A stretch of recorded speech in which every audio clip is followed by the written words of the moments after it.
பெருமாள் முருகன் சிறுகதைகள். உனக்கு என்ன வேணுமையா? வாசிப்பது சந்தீப். ஐப்பசி மாதத்து நிலா காடெல்லாம் பொழிந்தது. எல்லாரும் ஆச்சரியப்பட்டு அதையே பேசிக் கொண்டிருந்தார்கள். காட்டுக் கருப்பனாருக்கு ஒவ்வொரு வருஷமும் மழையில்தான் பொங்கல். தேடிச் சேர்த்து வைத்து விறகு சுள்ளிக் கட்டும் பொங்கல் பானையுமாக வாசலையே பார்த்தபடி உட்கார்ந்திருக்க வேண்டும். மழைத்தூறல் அடங்கி குசுகுசு பேச்சாய் ஒன்றிரண்டு துளி விழும் சத்தம் மட்டும் கேட்கும் தருணம் பார்த்து அவசரமாய் ஓட வேண்டும். மீண்டும் மழை வலுக்கும் முன் பொங்கல் பொங்கிவிட்டால் கருப்பனார் கருணை.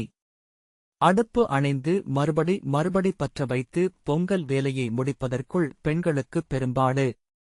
ஏன்தான் கருப்பனார் பொங்கல் ஐப்பசியில் வருகிறதோ என்று சலிக்காத பெண் இல்லை. ஏரிக்கரை முனியப்பனுக்கு ஐப்பசியில் திருநாள். அதே நாளில் கருப்பனாருக்கும் என்று காலகாலமாக வந்து கொண்டிருக்கிறது. நேற்று வரை மழைதான். இன்றைக்கு காலையிலிருந்து வானம் வெட்டாப்பு விட்டது. ஆனால் இந்த இரவில் இப்படி நிலா இறைக்கும் என யாரும் எதிர்பார்க்கவில்லை. பால மரத்தடி மண்ணுக்குள் மேனி புதைந்து ருதலையை வெளிக்காட்டும் கருப்பனாருக்கு முன்னால் பொங்கல் தீசி சடசடத்து எரிந்தது. கடலை பிடுங்கிய காட்டின் மண் குளுமையில் பெண்கள் உட்கார்ந்து ஆற அமரப் பழமை பேசினார்கள். பனிக்கரையை விலக்கிக் கொண்டு பரவிய நிலவொளி எங்கும் மயக்கத்தை தெளித்துவிட்டிருந்தது. பெண்களின் சிரிப்பொலி அநாதிக் காட்டின் வெகுதூரம் வரை ஒலித்து ஓய்ந்தது. பாவாத்தாளின் முகம் வெகு நாட்களுக்குப் பிறகு மலர்ந்து பெருமை ஏறியிருந்தது. வயதின் தள்ளாட்டம் திடுமெனக் குறைந்து சின்னப் பிள்ளையாயாய் அந்தக் காடுகளுக்குள் திரிந்த காலம் மீண்டும் வந்துவிட்டதாய்க் குதூகலித்தாள். சற்றுத் தூரத்தில் பிள்ளைகள் ஓடிப்பிடித்து விளையாடுவது மங்கலாகத் தெரிந்தது. நள்ளிரவில் நிலா வெளிச்சத்தில் இந்த அளவு பார்வை தெரிவது கருப்பனாரால்தான் என்று நினைத்தாள். கருப்பையா, உன்னோட காலடியில எப்பவும் கிடப்பனையா? நல்லது பண்ணையா என்று மனதுக்குள் கைகுவித்துக் கும்பிட்டாள். உறவுக்காரப் பெண்கள் இப்படி விருந்துக்கு வந்து குழந்தை குட்டிகளோடு பேசிச் சிரித்து எத்தனையோ வருஷமாகிவிட்டது. எல்லாமும் கருப்பனாரால்தான் நடந்திருக்கிறது என நினைக்கவும் பெருமிதமாக இருந்தது. கொண்டாட்டம் கூட்டத்தில்தான் உருவாகிறது. மட்ட மத்தியான வெயில் வேளைகளில் பால மரத்தடி நிழலில் வந்து உட்கார்ந்து கொண்டு புற்களுக்கிடையே மறைந்திருக்கும் கருப்பனாரிடம் மனம் நெகிழ்ந்து கண்ணீர் சிந்தி தன் கவலைகளை எல்லாம் கொட்டுவாள். வயதான காலத்தில் அவள் பேச்சைக் கேட்க வேறு நாதி ஏது? அவளுக்கும் என்ன பெரிய கவலைகள்? சொன்னபடி கருப்பனாருக்கு எதுவும் செய்ய முடியவில்லையே என்னும் ஆதங்கம்தான். சின்ன பிரச்சனையிலிருந்து குடும்பத்தையே குலை நாசமாக்கும் பிரச்சனைகள் வரை எல்லாவற்றிற்கும் கருப்பனாரின் காலடியை பிடித்து அவரிடம்தான் வேண்டுதல் வைத்திருக்கிறாள். ஈத்துக்கு 5 குட்டி போடும் வெள்ளாடு ஒன்று முதிய காலத்தில் சினையான போது அது நல்லபடியாக ஈன்றால் உனக்கு ஒரு கிடா என்று கருப்பனாரிடம் வாக்கு கொடுத்தாள். கம்மம்பொட்டை பொறுக்குவியில் ஈக்கி கண்ணில் குத்தி ஒரு வாரமாக சிவந்து கிடந்தபோது கண்ணக் காப்பாத்திக் கொடையா, உனக்கு கெடா உன்னக் கொடுத்தர்றன் என்று வேண்டினாள். அவள் மகன் கண்ணையன் மாமனார் வீட்டோடு இருந்தான். மருமகள் செல்லம்மா வீட்டுக்கு ஒரே பெண். கொஞ்சம் மேட்டுக்காடு இருந்ததால் அதை பார்த்துக் கொள்ள கண்ணையனும் அங்கேயே போய்விட்டான். ஒத்தைக்கு ஒரு மகன் மாமனார் வீட்டோடு போனாலும் பாவாத்தா கவலைப்படவில்லை. இங்கிருக்கும் கையகல நிலத்தை பார்க்க அவள் ஒருத்தியே போதும் என்று நினைத்தாள். ஆனால் கண்ணையனுக்கு மாமனார் வீட்டோடு என்னவோ பிரச்சனை உண்டாகி பித்து பிடித்தது போல ஒரு வாரமாக பாவாத்தாளின் கொட்டாயில் விட்டம் பார்த்து படுத்திருந்த போது, கருப்பையா, இது உனக்குத் தகுமா? உன்னையத் தவிர எனக்கு ஆரையா இருக்கரா? எம்பையனக் கரை சேத்தி உடையா என்று மாரில் அடித்துக்கொண்டு இறைஞ்சினாள். சொன்ன வாக்கக் காப்பாத்துவனையா? வர்ற ஐப்பசி பொங்கலுக்கே இந்த பால மரத்தடியில ரத்தம் சிதறுமையா? தாகம் தீத்துக்கோ என்று அப்போதும் கிடா வெட்டும் உறுதி கொடுத்தாள். அவளுடைய பேரனுக்கு தோலெல்லாம் வெண்பொருக்கு உண்டாகி எங்கெங்கோ பார்த்தும் குணமாகாத போது, ஐயா, என்னோட வம்சத்த கொலச்சராத, உனக்கு இரட்டக்கடா வெட்டி இரட்டப் பொங்க வெக்கரணையா என்று கருப்பனாரிடம் நீட்டி விழுந்து கதறினாள். இன்னும் இப்படி எத்தனையோ வேண்டுதல்கள். காலங்கள் போனாலும் கருப்பனாருக்குக் கொடுத்த எந்த உறுதியையும் அவள் மறக்கவில்லை. இதுவரைக்குமான கணக்குப்படி 14 கிடாய்களும் 14 பொங்கலும் கருப்பனாருக்கு அவள் கொடுக்க வேண்டும். ஆனால் தன் வாழ்நாளுக்குள் கருப்பனாருக்கு கணக்கு தீர்க்க முடியாது என்று தோன்றிவிட்டது. கண்ணையன் எதற்கும் ஒத்துக்கொள்ளவில்லை. அவன் கணக்கே வேறு மாதிரி. கண்டதுக்கெல்லாம் வேண்டி வச்சிருவ. எடுத்துச் செய்யறது யாரு? கெடா வெட்டுன்னா மூட்டை அரிசியாவும். பாத்திரம் பண்டம் எழுதழ சமையலுக்கு ஆளுக்கீழுன்னு கணக்கு போட்டா 3000ஆவது வேணும்.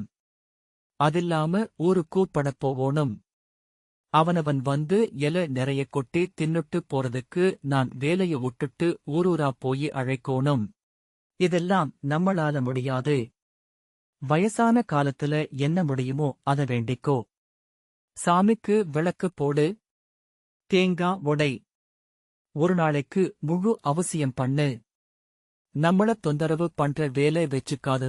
எப்போதாவது அம்மாவை பார்க்க வந்து இந்த கருப்பனார் சம்பந்தமாக சண்டை போட்டு போவது வழக்கமாயிற்று. இதற்காகவே அவன் வருவதில்லை. வந்தேயாக வேண்டும் என்றால் மட்டும் வேண்டா வெறுப்பாக தலை காட்டுவான். அவனுக்கு மாமனார் வீட்டுப் பிரச்சினை தீர்ந்து முகம் ஆனதே கருப்பனாரால்தான் என்றால் பல்லை கடித்துக் கொண்டு எழுந்து வெளியே போய்விடுவான். படிக்கடையாக கிழவன் போல ஒரு வாரம் படுத்துக் கிடந்தபோது கருப்பனாருக்கு வேண்டியிருக்கிறேன் சாமி. உனக்கு ஒன்னும் ஆவாது. இப்படியே கிடக்காத. எந்திரிச்சி அந்த பக்கம் இந்த பக்கம் போயிட்டு வா சாமி என்று சொல்லியிருக்கிறாள். அப்போதெல்லாம் தலையாட்டினவன் எல்லாம் சரியான பின் குறுக்கே திரும்பிக் கொண்டான். கிழவி வேண்டுதல் வைத்தாளே என்று கருப்பனார் பொறுத்திருந்தார். அப்படி பொறுத்துக் கொள்கிற சாமியா அது? கண்டத்தைக் குதறி ரத்தம் உறிஞ்சிவிடும் கடும் கோபக்காரச் சாமி. பாவாத்தாதான் போய் சமாதானம் சொல்லிக் கொண்டிருந்தாள். உன்னையச் சும்மா உற்றமாட்டன். கோபத்தக் காட்டீராதஜ என்ற அவள் சொல்லுக்குக் கட்டுப்பட்டு கருப்பனார் இருந்தார். 3 வருஷங்களுக்கு முன்னால் ஊரையே அள்ளிப் போகிற மாதிரி ஒரு காய்ச்சல் வந்தது. அதில் பாவாத்தாளும் சிக்கிக் கொண்டாள். எழுந்து வெளிக்காட்டுக்குக் கூட போக முடியாமல் கால்கையெல்லாம் வலி. படுத்தால் எழ முடியாது. உட்கார்ந்தால் நிற்க முடியாது. நின்றால் நடக்க முடியாது. அவள் வாழ்நாளில் இப்படிப்பட்ட காய்ச்சலைக் கண்டதில்லை. மகன் அவ்வப்போது வந்து வைத்தியம் பார்த்துப் போனான். அந்தச் சமயத்தில் கருப்பனாரிடம் சொன்னாள். உங்கடனத்தீக்கலினுதான இப்படிக் கோவத்தக் காட்டற. எம்மேல காட்டு. தாங்கிக்கரன். ஆனா பாரு. இந்த வெசக்கா என்னக் காப்பாத்தி உற்று. உங்கடன ஒட்டு மொத்தமாத்தி தர்றன். அதுக்கப்புறம் என்ன வேணா பண்ணிக்கோவும். அவள் கல்யாணமாகி இந்த காட்டுக்கு வந்த காலத்திலிருந்து கருப்பனாரை தெரியும். கருப்பனாரைத் தவிர வேறெங்கும் போய் எதையும் வேண்டுவதில்லை. அதனால் அவள் சொன்னால் கருப்பனார் கேட்பார். பிழைத்து எழுந்ததும் மகனிடம் சொல்லிவிட்டாள். இந்த முறை கருப்பனார் கடனை என் உயிரைக் கொடுத்தாவது தீர்ப்பேன் என்றாள். அவள் வளர்த்த தலையீத்து மூடு ஒரே ஒரு கிடாக்குட்டி போட்டிருந்தது. ஈரம் காயும் முன்னால் குட்டியை அப்படியே தூக்கிக் கொண்டு போய் கருப்பனாருக்கு முன்னால் போட்டுவிட்டுச் சொன்னாள். ஐயா, இது உன்னோடது. 6 என்ன சொன்னாலும் இது உனக்குத் தாயா. என்னால 14 கெடா வெட்டி உனக்கு பலி போட சமுத்து இல்ல. காலம் போன கடைசியில என்னைய நிறுத்தி வச்சுட்டு இந்த கிழவி என்ன பண்ணுவான்னு வேடிக்கை பாக்கற. எல்லாத்துக்கும் சேர்த்து இந்த ஒன்ன வளர்த்து உனக்கு வெட்டிறன். பொண்ணு வைக்கற இடத்துல போதான். மன்னாப்பு குளுத்து ஏத்துக்கோணும். கிடாவுக்கு 1 வருஷம் ஆனபோது திமிரும் முறுக்கத்தில் துள்ளியது. அதை அவளால் கட்டுப்படுத்த முடியவில்லை. அவளை இழுத்தெறிந்துவிட்டு தலையறிந்து காட்டுக்குள் ஓடிவிடுமோ என்று பயந்தாள். கருப்பனாரின் வலிமை முழுக்க கிடாவின் மேல் ஏறிவிட்டதாக தோன்றிற்று. என்னால வெச்சிருக்க முடியல சாமி. ஐப்பசில வெட்டீரலாம் என்று மகனிடம் கேட்டாள். என்றானே தவிர வாய் திறந்து ஒரு வார்த்தை பேசவில்லை. செலவைப் பற்றி யோசிக்கும் அவன் முகத்தில் நிழல் படர்ந்தது போலிருந்தது. அதற்குமேல் வலியுறுத்த முடியவில்லை. கருப்பனாருக்கு என்ன தகுமானம் சொல்வதென்று புரியவில்லை. கிடாவை மேய்ச்சலுக்குக் கொண்டு போகும்போது கிடா அவளை இழுத்துப் போகிறதா, அவள் கிடாவை இழுத்துப் போகிறாளா என்று பார்ப்பவருக்கு சந்தேகம் வந்துவிடும். ஆனால் அந்த வருஷ ஐப்பசி கடந்து போயிற்று. இன்னும் 1 வருஷத்திற்கு மேய்த்துத்தான் ஆகஸ்ட் வேண்டும். கருப்பனாருக்கு அந்த ஒரு நாளில்தான் பலி. மற்ற நாட்களில் அவர் ஏற்றுக்கொள்வதில்லை. கிடாவுக்கு உடை தட்டிவிடலாம் என்றார்கள் பலர். வெள்ளாடு கண்டால் துள்ளியோடும் அதன் ஆட்டத்தை அடக்க வேறு வழியில்லைதான். ஆனால் கருப்பனாரின் மேல் கை வைக்கலாமா? அவள் சிறு பிள்ளையாய் இந்த வீட்டிற்கு வந்தபோது வருஷம் தவறாமல் கருப்பனாருக்கு கிடா வெட்டு நடக்கும். வெட்டுக்கு ஒரு வாரம் முன்னாலேயே அவள் மாமனார் பால மரத்தடியைச் சுத்தம் செய்யத் தொடங்குவார். பெருஞ்சீவன் படுத்துக் கிடந்தாலும் தெரியாத அளவு மூடிக் கிடக்கும் புற்களைப் பிடுங்கி எடுத்து கருப்பனாரைக் கண்டுபிடிப்பார். கருப்பனாருக்கு பக்கவாட்டில் தவமிருக்கும் கன்னிமார்கள் 7 கற்களையும் மீட்டெடுப்பார். விளக்குக்கூடு சிதைந்து போயிருந்தால் புதிதாக வாங்கி வருவார்.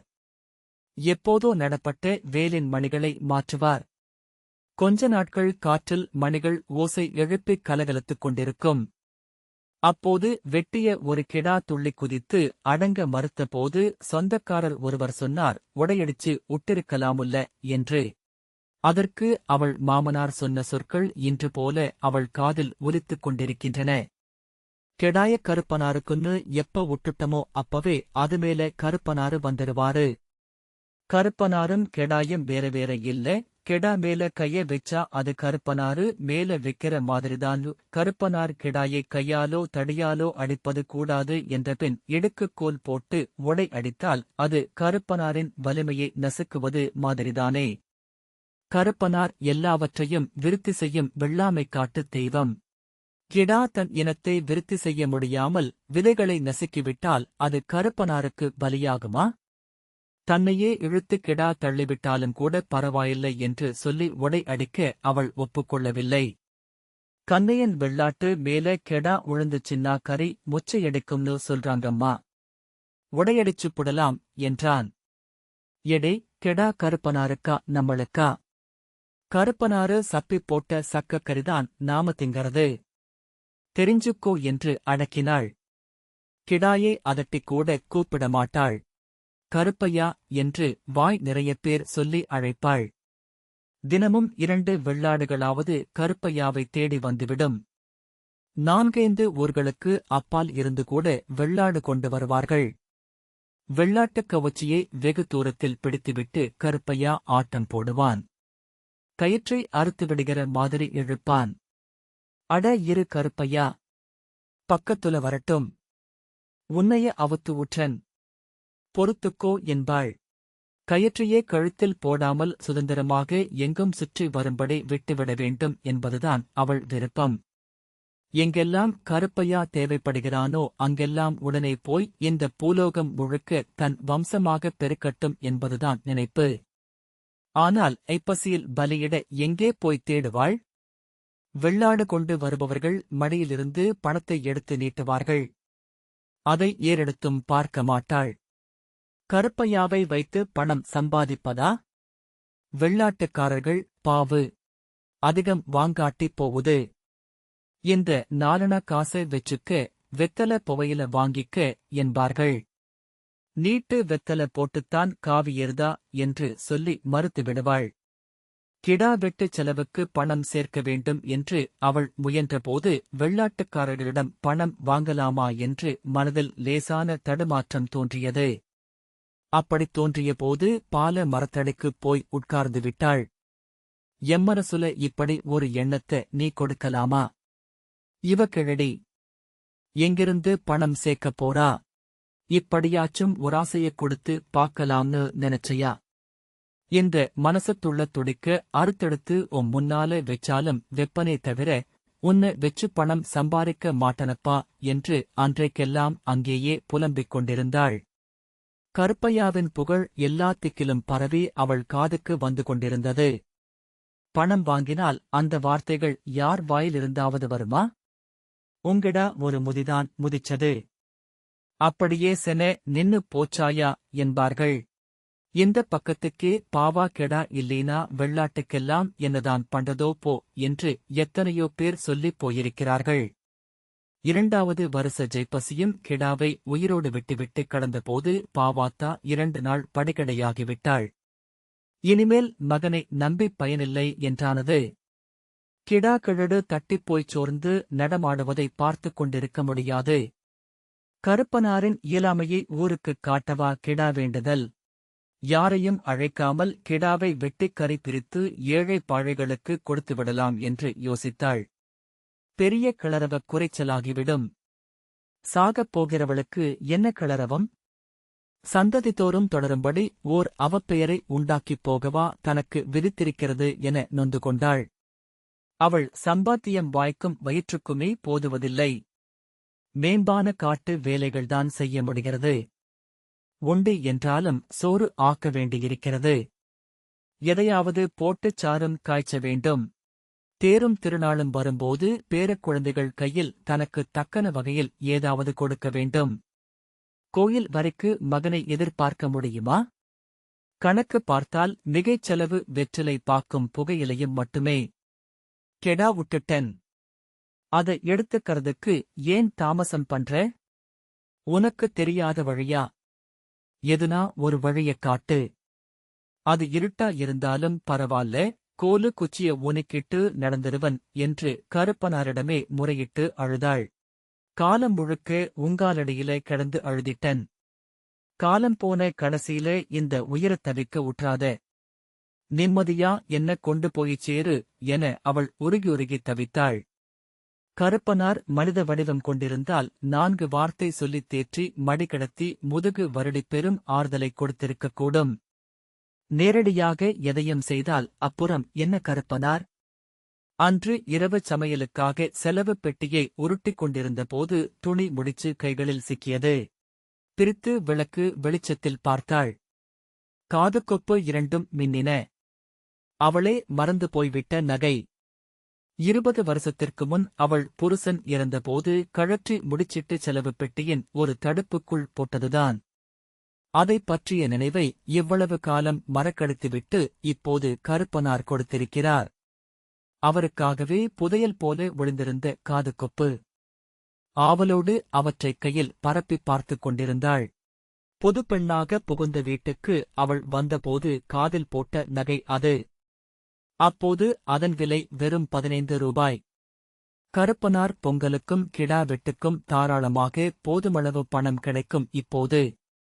உன்னை இத்தனை வருஷமா கும்பிட்டுக்கிட்டு வாரேன். என்னைய எப்பவும் நீ கை விட்டதில்ல, நான் சாகப் போறதுக்குள்ள இன்னம் என்னவெல்லாம் எனக்குக் காட்டப் போறையோ என்று கருப்பனாரிடம் பேசினாள்.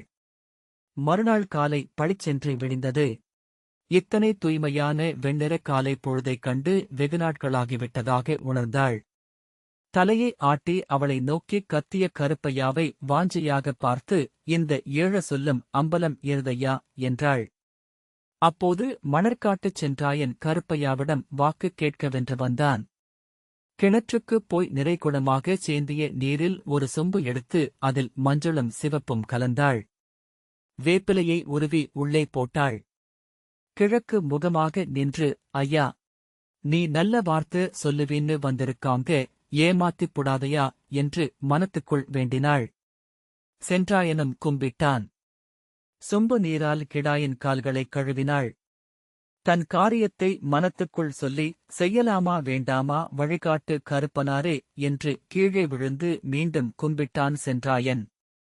உடலை முறுக்கி அசைத்தபடி பாவாத்தாளின் கையிலிருந்து நெகிழ்ந்த கயிற்றை இழுத்துக்கொண்டு தூர ஓடிற்று கிடா. 2 பேரின் முகத்திலும் சந்தோஷம். காரியம் பலிக்கும் என்று குறிப்புக் காட்டிவிட்டார் கருப்பனார். கிடா முடக்கி படுத்திருந்தால் நினைத்த காரியமும் அப்படியே முடங்கிப் போகும். இப்படி எத்தனையோ பேருடைய காரியங்களுக்கு வழி காட்டியிருக்கிறார் கருப்பனார். இந்த நல்லதுக்குத்தான் 3 வருஷம் வரையிலும் கிடாவை விட்டு வைத்திருக்கிறார் என்றும் சில சமயம் பாவாத்தாளுக்குத் தோன்றும். சென்றாயன் கையில் காதுக்கொப்புகளை அன்றே கொடுத்துவிட்டாள். குறைந்த வயதாக இருந்தாலும் ஆள் ரொம்ப இரக்க சுபாவம். தொண்டைக்குழிக்குள் போனதைக் கூட கக்கிக் கொடுப்பான். நம்பலாம். கருப்பனார் கிடா வெட்டுக்குத்தான் காதுக்கொப்பு விற்ற பணம் என்பதைச் சொல்லி அவனையே வைத்திருக்கும்படி கேட்டுக்கொண்டாள். அவனும் ஒரு நியாயமான வட்டி தருவதாகச் சொன்னான். கருப்பனாரு கொடுத்து பணத்தை பத்திரமா வச்சிருந்து தந்திரு. கருப்பனாருக்கு வட்டிக் காசுல கெடா வெட்டுனா வீசி எரிஞ்சிருவாரு என பதில் கொடுத்தாள். ஐப்பசி தொடங்கியதும் பௌர்ணமி எப்போது வருகிறதெனக் கேட்டு விசாரித்து பொங்கல் நாளை முடிவு செய்து ஊர் கூப்பிடத் தொடங்கினாள். மகன் வீட்டுக்குப் போய் அழைத்து அவனையும் விருந்தாளி ஆக்கினாள். செலவுக்கு பணம் பற்றி அவன் எதுவும் கேட்கவில்லை. அவளும் சொல்லவில்லை. முனியப்பன் கோயில் பூசாரியிடம் சொல்லி வைத்தாள். முனியப்பன் கிடாவெட்டு விடிகாலை ஆகிவிடும் என்பதால் அதற்கு முன்னதாக நள்ளிரவிலேயே வந்து பூசை முடித்து கருப்பனாருக்கு படையல் போட்டுவிடலாம் என்று பூசாரி சொன்னார். பூசைப் பொருட்களுக்கு தாராளமாக பணம் கொடுத்தாள். தோலுரிக்கவும் கறி அறியவும் கந்தனிடம் சொன்னாள். பணம் தராமல் தோலை அவனே வைத்துக் கொள்ளலாம் என்றும் வாக்குறுதி தந்தாள். உறவுக்கார பெண்களில் பாவாத்தாளின் நங்கையா மருமகள் ரச்சியும் தங்கச்சி பேத்தி பொரசாவும் இத்தகைய காரியங்களில் எடுத்துச் செய்யும் குணம் பெற்றவர்கள். சமையல் முழுக்க அவர்கள் பொறுப்பாயிற்று. ஒரு வாரம் முந்தையே செவ்வாய்ச் சந்தைக்குப் போய் மிளகாய் செலவுகள் வாங்கி வந்தாள். மிளகாய், கொத்தமல்லி எல்லாவற்றையும் வெயிலடைக்கும் நேரம் பார்த்து காயப்போட்டு வறுத்து அரைத்து போவனை நிறைய வைத்துக் கொண்டாள். ஒரு மாதம் முழுக்க அவளுக்கு இதே வேலைதான். கருப்பனார் கடனை அடைக்காமல் போனால் கட்டை வேகுமா?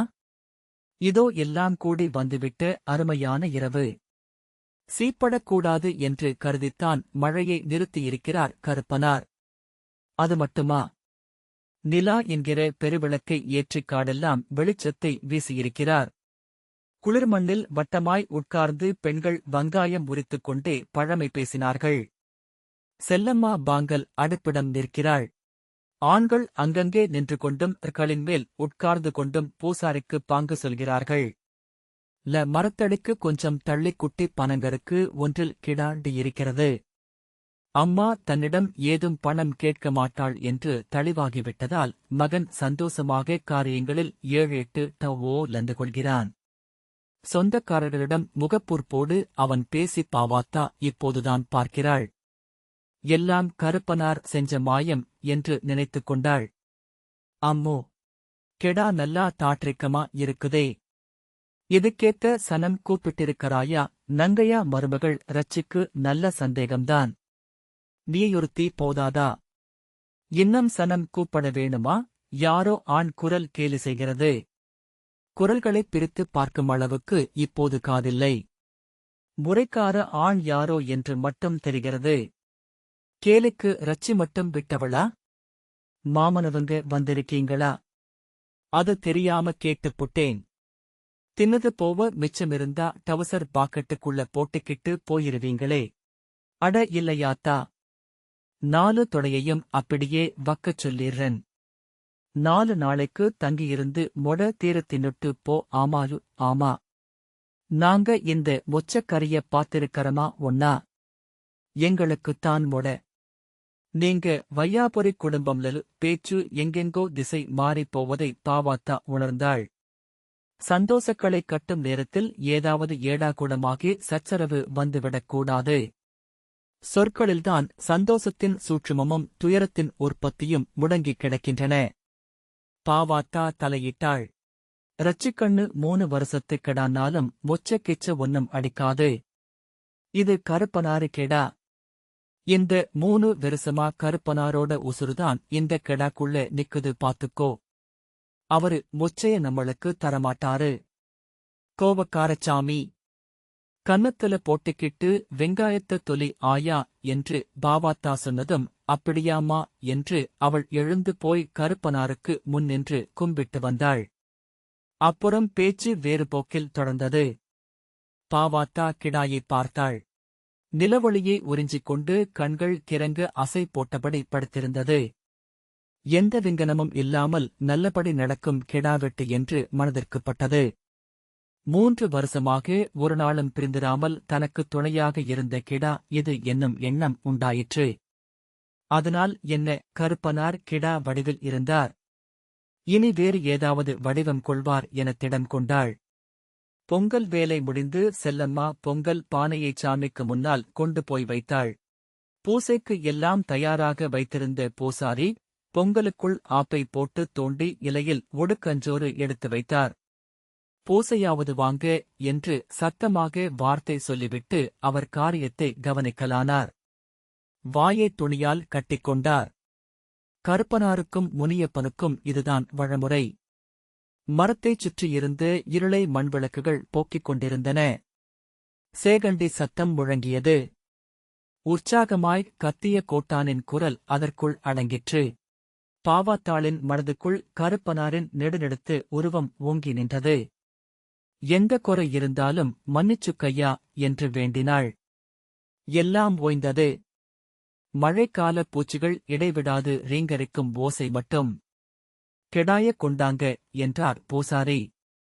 அரவம் மீண்டும் எழுந்து எல்லாம் இயங்குவது போலிருந்தது. பாவாத்தா கண்களைத் திறந்தாள். கண்ணையன் கிடாயை அவிழ்த்துக் கொண்டு வந்து சாமிக்கு முன் நிறுத்தினான். நிறைசொம்பு தீர்த்தத்தை அள்ளிக் கிடாயின் தலைமீதும் உடம்பிலும் 3 முறை தெளித்தார். எங்கும் பரவியிருந்த குளிருக்கு கிடாயின் மேல் விழுந்த ஜில்லென்ற தீர்த்தம் பட்டதும் உடம்பை உதறி உடனே துலுக்கியிருக்க வேண்டும். ஆனால் கிடா அசையாமல் நின்றது. மேலே அண்ணறந்து பார்த்தது. பக்கவாட்டில் பார்த்தது. மெய்மே என்று கத்தியது. அதன் கத்தல் இதுவரை பாவாத்தா கேட்டிராத குரல். கிடாயின் குரல் ஒலிகள் அனைத்தையும் வகை பிரித்து அர்த்தம் கண்டுணர அவளால் முடியும். மேய்ச்சலுக்கு அவிழ்த்துவிடச் சொல்லும் குரல். தூரத்தில் வரும் வெள்ளாட்டு வாசனை உணர்ந்து கதரும் இம்சைக் குரல். தண்ணீர் கேட்கும் குரல். இப்போது என்ன வேண்டி இப்படி கத்துகிறது? பலியாகப் போகும் உயிரின் இறுதிக் குரல் ஒருவேளை இப்படி ஒலிக்குமோ? கிடா துலுக்கவில்லை.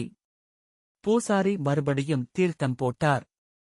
உடம்பில் நீர்ப்பட்ட உணர்வை சிறிதும் வெளிக்காட்டாமல் அங்கும் இங்கும் வெற்றுப்பார்வை பார்த்துக் கொண்டு அப்படியே நின்றது. பலியை ஏற்றுக்கொள்ள கருப்பனாருக்கு என்ன தயக்கம்? 14 கெடாய்க்கு இது ஒன்னு ஈடாவுமான்னு கேட்டு தாமசம் பண்றையா? உங்கிட்ட எல்லாத்தையும் சொல்லித்தானையா இந்த கெடாய உட்டன்? எனக்கு மன்னாப்பு கொடுத்து ஏத்துக்கையா? மனம் குலைந்து தரையில் விழுந்தாள்.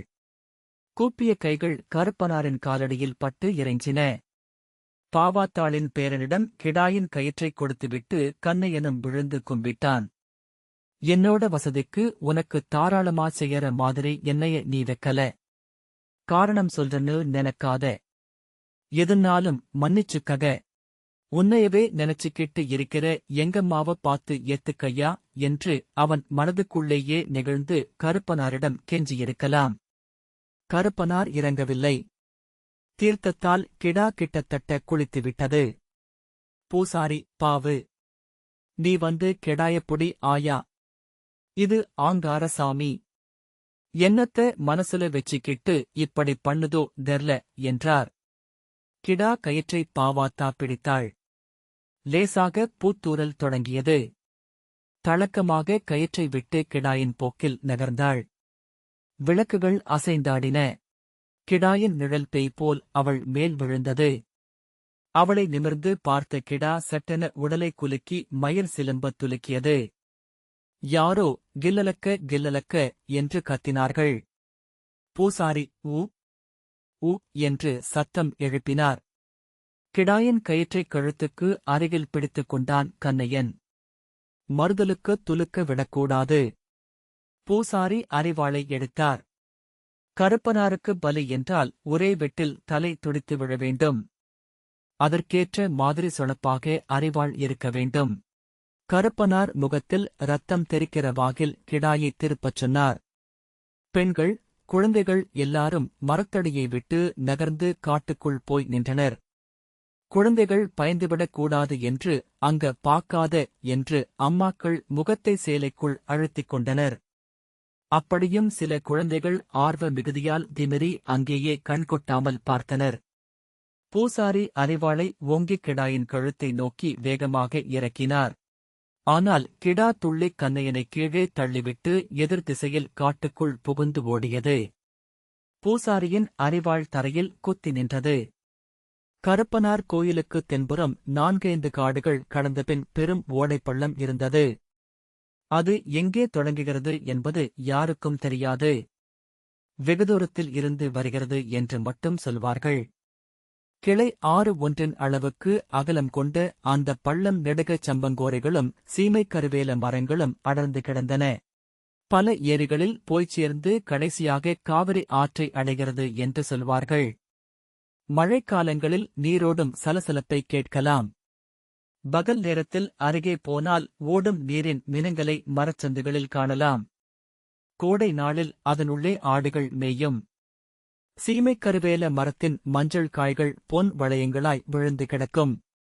ஆடுகள் உள்ளே நுழைந்து நுழைந்து ஆசையாய் பொறுக்கி சாப்பிட்டு வயிறு நிரம்பிய பின்தான் வெளியே வரும். விதவிதமான பாம்புகளும் முயல்களும் கீரிப்பிள்ளைகளும் அங்குண்டு. உடும்புகளும் வசித்தன. குள்ள நரிகள் இருப்பதாகவும் சிலர் சொல்வர். ஆனால் யாரும் பார்த்ததில்லை. கருப்பனார்கிடா கம்பீரமான குதிரை தாவிப் பாய்வதைப் போல ஆகாயத்தில் மிதந்து ஓடி அப்பள்ளத்து புதர் மரச்சரிவுக்குள் புகுந்து கொண்டது. பின்னால் துரத்தி ஓடிய எல்லாரும் அதைப் பார்த்தார்களே. பிடரி சிலிர்க்க எழும்பிய அதன் முதுகில் கருப்பனார் உட்கார்ந்திருப்பதைப் போலவும் தோன்றியது. பள்ளத்துக்கு அருகில் போய் நின்று தேடிய போது உள்ளே அரவம் எதுவும் கேட்கவில்லை. பெரும் பாறாங்கல்லை விழுங்கிவிட்டு அதன் சுவடை இல்லாமல் மெளனம் காக்கும் ஆழ்கிணறு ஒன்றைப் போல ஓடைப்பள்ளம் இருந்தது. கண்ணையன் பரபரத்தான். பக்கூட, பக்கு என்று கத்திக் கூப்பிட்டான். வெளியே நிலவொளியின் கனவு வெளிச்சம். உள்ளே கடும் இருள். நிலவின் மென்கதிர்கள் அந்த இருள்கூட்டை சிறிதும் துளைக்க முடியவில்லை. கிடா உள்ளோடி மறைந்தது மாயம். சிறுசரசரப்பு, மரஞ்செடி கொடிகளில் சிறுசலனம் எதுவுமில்லை. ஆண்கள் அந்தப் பக்கமும் இந்தப் பக்கமும் ஓடோடி பார்த்தார்கள். பேட்டரி லைட் கீது எடுத்தாங்கப்பா. மண்விளக்குகளும் லாந்தர்களும் இந்த நீழ்புதருக்கு பயனற்றவை. அங்கே இங்கே ஓடி அலைந்து தீப்பந்தங்கள் சிலவற்றைக் கொளுத்தி வந்தனர். பள்ளத்தின் இருபுறமும் வெளிச்சக்காடாக மாறிற்று. ஆனால் உள்ளே வெளிச்சம் நுழைய முடியவில்லை. எவ்வளவு தூரம் வரைக்கும் ஓடிப் பார்ப்பது என்றும் புரியவில்லை. ஓடைப்பள்ளம் நெளிந்தோடிக் கொண்டே இருந்தது. கெடா இந்நேரம் வெகுதூரம் போயிருக்குமப்பா. பள்ளத்துச் சின்றத்துக்குள்ள ஆறு போயிப் பாக்கறது. அது குறுகுறுன்னு எங்கேயாச்சும் படுத்திருந்தாலும் நம்புளுக்கு தெரியவா போவுது. ஆளாளுக்கு அபிப்பிராயம் சொன்னார்கள். வெளிச்சம் தேடிப் போனவர்கள் முனியப்பன் கோயில் கூட்டம் என எல்லாருக்கும் செய்தி போய்ச் சேர்ந்துவிட்டது. சில பேர் காய்ந்திருந்த சம்பங்கோரையில் தீ வைத்தார்கள். எங்கிருந்தாவது எலியைப் போல முட்டிக்கொண்டு வெளியே ஓடிவரும் என்று எதிர்பார்த்தார்கள். ஆனால் கிடாயின் இருப்பிற்கான எந்தச் சுவடும் தென்படவில்லை. கருப்பனார் கோயில் ஈரமண்ணில் வீழ்ந்து கிடந்த பாவாத்தாவை எழுப்பி அவள் பேரன் கைத்தாங்கலாக பள்ளத்துக்குக் கூட்டி வந்தான். அழுகையின் உச்சம் போய் வெறும் கேவலாய் அவள் குரல் ஒலித்தது. பிதுமாறு கெட்டவளாய் வெறித்து வெறித்து பார்த்தாள். நீ கூப்புடாயா? உன்னோட குரலக் கேட்டா கத்துனாலும் கத்தும் என்று பேரன் வற்புறுத்தினான். கூட இருந்த பெண்டுகள் எல்லாம் ஆமா, 2 சத்தம் கூப்புடு பாக்கலாம் என்றார்கள். பாவாத்தா ரொம்பவும் முயற்சி செய்து கருப்பையா என்று குரலெடுத்தாள். துக்கம் பொங்கக் குரல் உடைந்து தழுதழுத்தது. 1-2 முறை கூப்பிட்டதும் கொஞ்சம் தெளிவு வந்தாற்போலிருந்தது. கருப்பையா, கருப்பையா என்று சத்தம் போட்டு அழைத்தாள். யாரோ என்ன? கருப்பையா கருப்பையானா? இந்தா வந்தரனாயான்னு சொல்லிக்கிட்டு வந்துருமா? வெள்ளாட்டக் கூப்படரா பல கூப்புடு என்றார்கள். கருப்பையான்னு மகனாட்டம் வச்சிருந்துதான் இப்ப இந்தக் கோலம் பண்ணிட்டுப் போயிருக்குது என்றொரு குரல் கேட்டது. கிடாயைக் கருப்பையா என்று அழைத்துத்தான் பழக்கம். சாதாரண வெள்ளாட்டைப் போல அவள் நடத்தவில்லை. ஆனாலும் எல்லாரும் சொல்லும்போது இப்படிப்பட்ட ஒரு சந்தர்ப்பத்தில் முடியாது என்று மறுக்க வாய் வராது. கூட பக்கு, பா பா, குவே, கருப்பையா என்று குரலை பலவிதமாக மாற்றிக் கூப்பிட்டாள். எந்த அழைப்புக்கும் கருப்பையா செவி சாய்க்கவில்லை. பாவாத்தா பேரனின் பிடியிலிருந்து கையைப் பிடுங்கிக் கொண்டு பள்ளத்தை ஒட்டிச் செல்லும் கொடித்தடத்தில் ஓடினாள். பஞ்சுக்கூந்தல் அவிழ்ந்து தொங்கியதும் அவளுக்குத் தெரியவில்லை. கால்களிலும் உடம்பிலும் பட்டு இழுத்து முள் விளாறுகள் உண்டாக்கிய காயங்களும் வலியும் பற்றிய உணர்வு எதுவுமில்லை. எதிரே என்ன இருக்கிறது என்பதை தெளிவாகப் பார்க்க முடியவில்லை. கருப்பையா கருப்பையா என்று கதறிக்கொண்டே வேகமாக ஓடினாள். பின்னோடி பிடிக்கப் பாய்ந்த பேரனை ஒரே உதறலில் கீழே தள்ளினாள். கிடாயே காணாமல் நிற்க மாட்டாள் என்பது போல பரபரத்து ஓடினாள். முள்மேல் விழுந்த பேரனை சிலர் வந்து தூக்கினர். இந்தக் கிழடுக்கு கிறுக்கு புடிச்சு போச்சுப்பா, இழுத்தாங்க என்று கத்தினர். சிலர் பாவாத்தாவை தொடர்ந்து ஓடிப்பிடிக்க முயன்றனர். கிழவி போகும் வேகமா அது? பனியொளிக்குள் புகை மூட்டமாய் மறைந்து போனாள். அவள் குரல் மட்டும் கருப்பையா என்று வானில் பரவி எதிரொலித்தது. இளவட்டப் பையன்கள் சிலர் வலு முழுக்க பயன்படுத்தி ஓடிப்பிடித்தனர். எல்லாரும் ஆளுக்கொரு பக்கமாய் தாவிப் பிடித்தும் பாவாத்தாளைக் கட்டுப்படுத்த முடியவில்லை. வெறிகொண்டு துள்ளி ஓடினாள். விட்டால் குழிமுயல் போல முட்புதருக்குள் புகுந்து துழாவிக் கிடாயை வெளியிழுத்து வந்துவிடுவாள் என்று நினைக்கும்படி அவள் வேகம் இருந்தது. 4 பேர் சேர்ந்து அமுக்கிப் பாவாத்தாளை கருப்பனார் கோயிலுக்குக் கொண்டு வந்தனர். விட்டால் திரும்பவும் ஓடிவிடுவாளோ என பயமாக இருந்தது. பாவாத்தாளின் மருமகள்தான் வாய்க்கு வந்தபடி திட்டினாள்.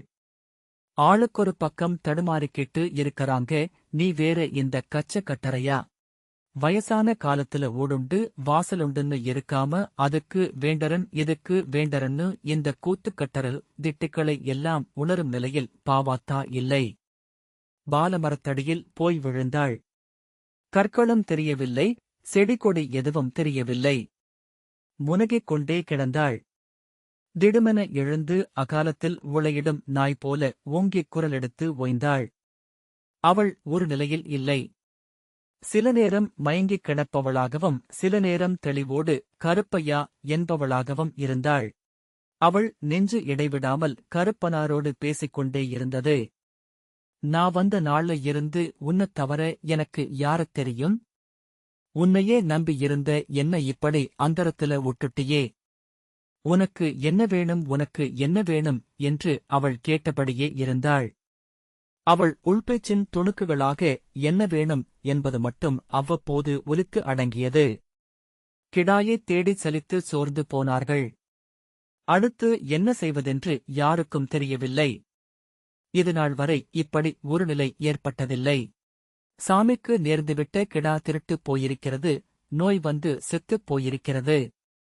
அப்போதெல்லாம் அதற்கு பதிலாக மாற்றுக்கிடா நேர்ந்து கொடுத்து பலியிட்டதுண்டு. உனக்குன்னு விட்டதுக்கு அப்புறம் நீதான் காப்பாத்திக்கோணும். உன்னாலேயே முடியலேன்னா நான் என்ன செய்வேன் என்று சாமியிடம் வழக்காடிக் கைவிரித்து விட்டவர்களும் உண்டு. கோயில் வரைக்கும் போய் தீர்த்தம் போட்டு துலுக்கிய பின் கிடா ஓடியதை சுற்றுப்பட்டி கிராமங்கள் எங்கும் கேள்விப்பட்டதில்லை. இந்த பூசையை பலிச்சோறு கொடுத்து மறுபூசையிட்டு முடித்து வைக்காமல் பூசாரி முனியப்பன் கோயிலுக்குப் போக முடியாது. இது தனிப்பட்ட ஓராள் காரியம். முனியப்பன் வேலை ஓர் காரியம். பொங்கல் வைத்து முடித்து கோழி கிடாக்களோடு தயாராக இருக்கிறார்கள் அங்கே. எவ்வளவு நேரம் குரவன் குரத்தி ஆட்டத்தை பார்த்துக் கொண்டிருப்பார்கள்? பூசாரிக்கு எதுவும் தோன்றவில்லை. கண்ணையன் போய் ஊர் பெரியவர்கள் சிலரைக் கூட்டி வந்தான். இந்தச் செய்தி தெரிந்து பெருங்கூட்டம் கருப்பனார் கோயில் காட்டுக்குள் கூடிவிட்டது.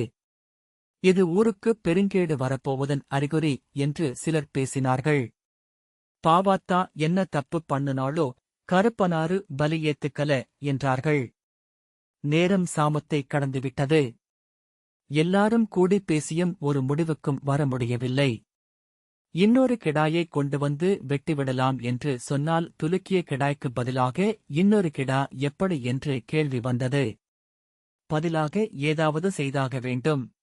உடனே இன்னொரு கிடா எங்கிருந்தாவது வாங்கிவிடலாம் என்று கண்ணையன் பைக்குள்ளிருந்து பணத்தை எடுத்தான். செலவுக்கு வேண்டும் என்று அம்மா கேட்டால் கொடுக்கலாம் என தயாராக வந்திருப்பான் போல. சேவல் கொண்டு வந்து இப்போதைக்கு அறுத்துவிடலாம், கருப்பனார் சாந்தியாகிவிடுவார். பிறகு அடுத்த வருஷம் வேறொரு கிடா வெட்டிக் கொள்ளலாம் என்றும் ஒரு யோசனை வந்தது.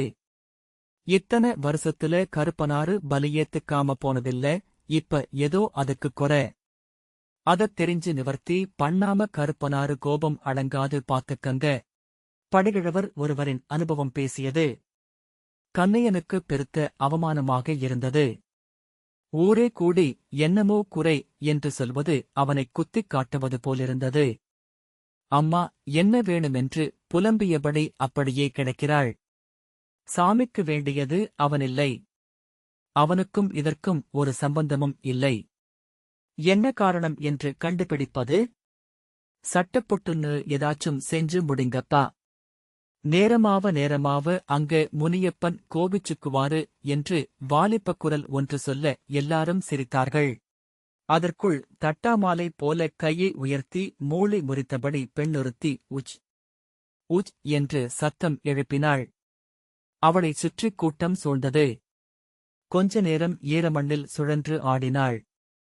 இடுப்பில் துண்டைக் கட்டிக்கொண்டு பெரியவர் ஒருவர் கேட்டார், சாமி ஐயா, வந்திருக்கிறது ஆரையா?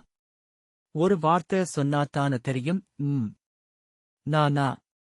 என்னையவாடா ஆறுன்னு கேக்கற பற்களைக் கடித்துக்கொண்டு சாமியாடியவள் அனல் மூச்சுவிட்டாள். வந்திருக்கிறது பேயோ என்னமோ சொன்ன குரல் கூட்டத்திற்குள் ஒளிந்து கொண்டது. கூட்டம் சிரித்தது.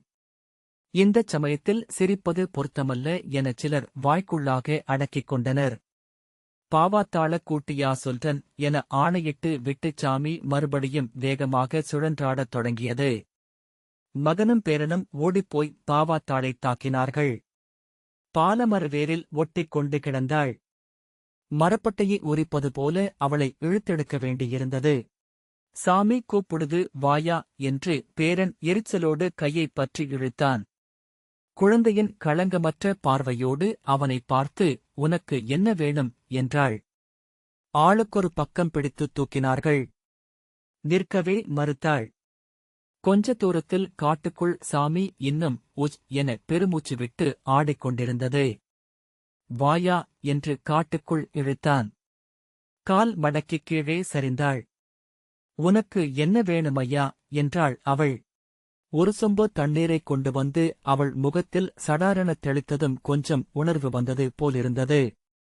சாமி உன்னையக் கூப்பிடுது வந்து கேளுவா, என்ன வேணும் என்று யாரும் எதிர்பார்க்காதபடி வேகமாக எழுந்தவள் வெகுபலத்துடன் கருப்பனார் கோயிலை நோக்கி ஓடினாள். தரையில் பதிந்து தாகம் தீராமல் கிடந்த அரிவாளை எடுத்து இந்தா எடுத்துக்கையா என்று கூவியபடி தன் கழுத்தில் இறக்கினாள். இரத்தம் பீரிட்டு இருளில் தெரித்தது. அறுபட்ட கழுத்து துடிக்க கருப்பனார் காலடியில் பாவாத்தாளின் தலையும் முண்டமும் கிடந்தன. உயிர் எழுத்து ஜனவரி 2010. இந்த வாசிப்பை கேட்டதற்கு நன்றி.